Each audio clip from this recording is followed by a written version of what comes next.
I have a theater background, and there were a few times where if you were like a chorus member and you were on stage and you're supposed to be having a conversation, you're supposed to say watermelon quietly. So you're like, watermelon, watermelon, watermelon. So now it's like, I can't see a show without seeing people in the background and wondering if they're saying watermelon over and over again. So today's special, watermelon. We're gonna be making a really good watermelon salad with some mozzarella cheese and some tomatoes and shallots.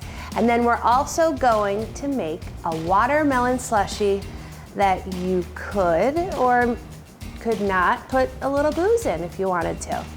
Just saying. So let's get started.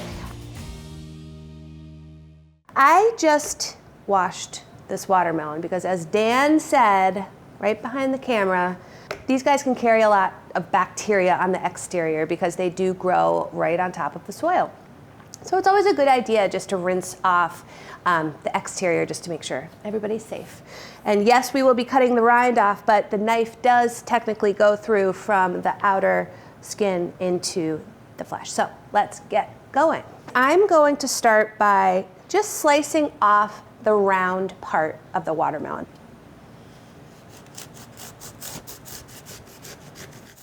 Now, as you can see, I've got a nice flat surface. This guy hopefully is not going to be going anywhere. Now, you have a few different ways to break down a watermelon. You can cut it into big, thick planks and go from there. But today, I am in the mood to cut this in half. And you can use a serrated knife or chef's knife. Serrated knife I like sometimes because it's a little bit longer, but obviously they all come in different lengths. And then from here, I'm gonna cut it in half. Okay. And I like to quarter it. That's just me. I just feel like it's a little bit easier.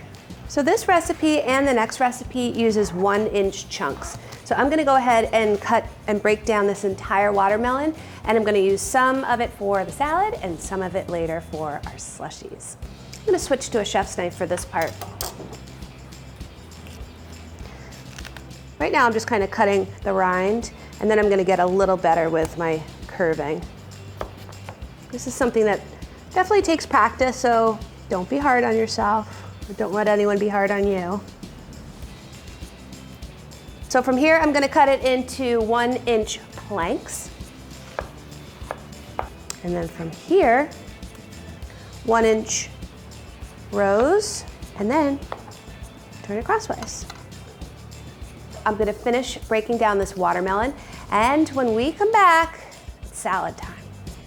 Okay, I'm going a little rogue with this recipe. I'm gonna skip a step and toss some watermelon with a little bit of sugar in a colander.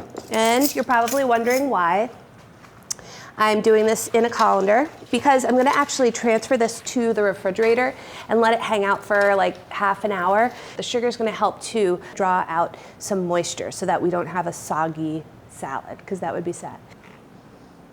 That's already some liquid, folks, so I'm glad that's not gonna be in our salad. All right, so I am gonna put some plastic wrap over this just slightly, and I'm just gonna put it in the fridge for about a half hour. Okay, so let's balance out the sweetness of our salad of the watermelon. Let's balance it out with some tomatoes. So I've got a beautiful assortment of tomatoes here, and I just wanna go through and have them. This is something, if you don't have a super sharp chef's knife, you wanna use a serrated knife. All right, so now I'm gonna sprinkle these with some salt and pepper.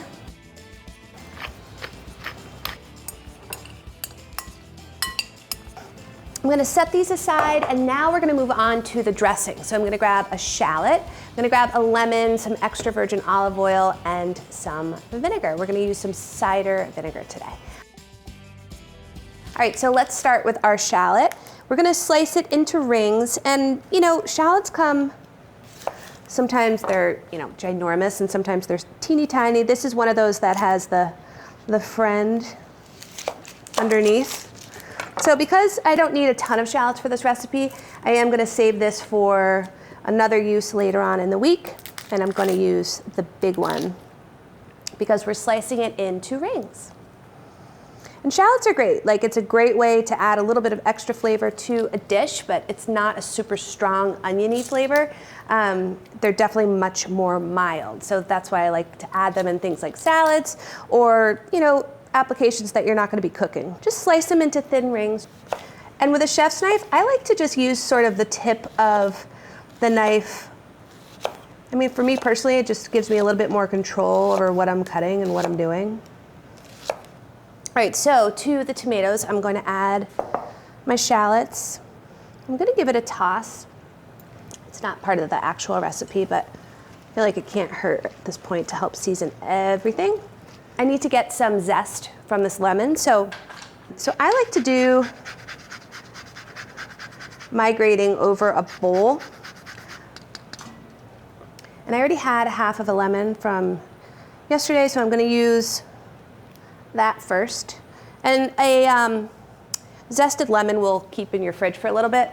Sometimes it will get soft, so if you want to wrap it in plastic, it'll extend its shelf life. This is my handy dandy lemon juicer. Don't leave home without it. You just need a little bit of lemon juice for this recipe and a little bit of cider vinegar. And if you notice, we are seasoning at every stage of this recipe. And that is just the best way to get a properly seasoned dish in the end. That way you don't have to disrupt everything when you are about to serve it. All right. So I'm going to add my dressing to the bowl.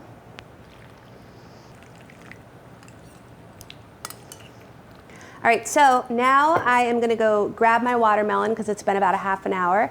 Then I'm going to grab a platter and some mozzarella cheese and make it all come together. I promised you some juice. That's a lot of juice. Now I'm going to add this into here. Now just gently toss it together because you don't want to break anything up at this point. Isn't that gorgeous? The colors. Mm-hmm. Now let's transfer it to our platter.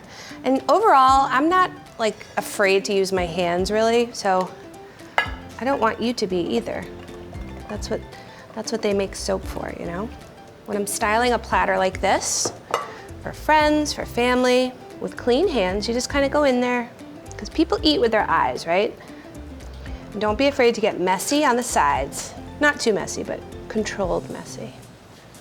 All right, I'm gonna pour the rest of the dressing over, but we're not done yet. We still have two really delicious components left. This is fresh mozzarella, and that's what I really think is best for this recipe. And if you've got anybody nearby that wants to help, all we're gonna do is tear. I love to tear mozzarella. I also love to see torn mozzarella. And now I think it's starting to make a little bit more sense why we did make such a point of seasoning at every stage of the recipe. Because now imagine if you had to like go in there and really jostle everything up. It's guaranteed it's going to be really, really well seasoned. All right, this is going to be the chef's treat.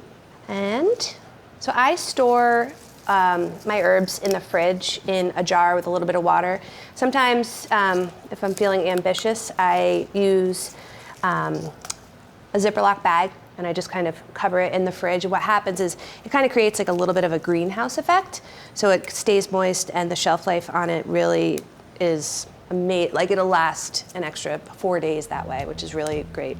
Continuing with the theme of tearing, tear some basil leaves.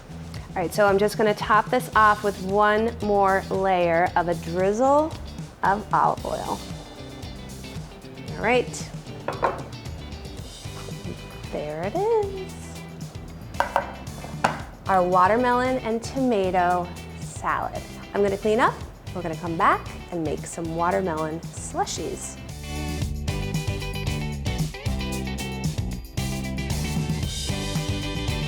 So this is the watermelon that we cut earlier before we made the salad.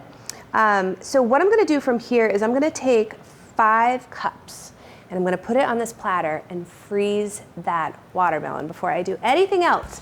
And I know this is 10 cups, so I'm just going to divide it in half.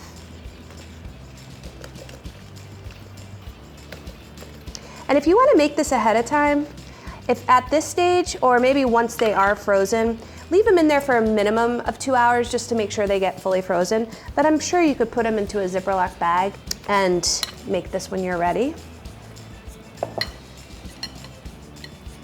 So just make sure that they're in a single layer. That's pretty important. So I'm going to put this in the freezer.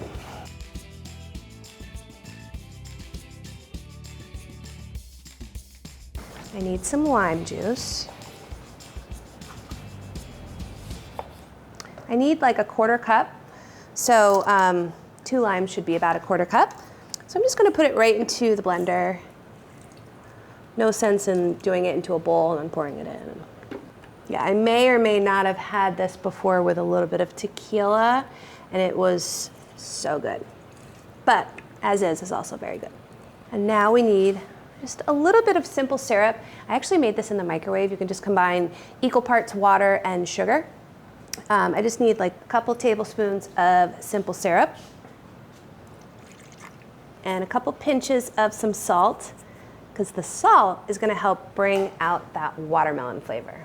Now I'm going to add the remaining watermelon. It's about 5 cups. This is the one that is not frozen. Okay. All right, so now I'm going to process this batch before I add the frozen watermelon, because that's going to act like the ice cubes without using regular ice cubes, which would dilute the watermelon flavor. So this will take about 30 seconds.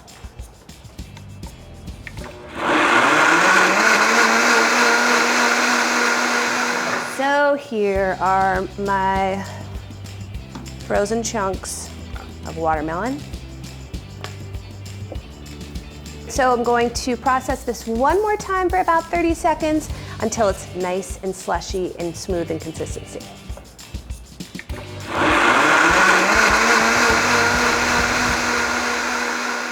All right. Carefully take the lid off. It's just my arm. Okay. And this is super easy, but it also puts you at like rock star status for like, hey guys, I just made some watermelon slushies. Because who does that? You do that. A little bit of salt gives you that watermelon flavor, and it's not super sweet. Watermelon can be sweet. This is so, so good. Hope you learned a couple new ways to use up your watermelon, and I will see you next time.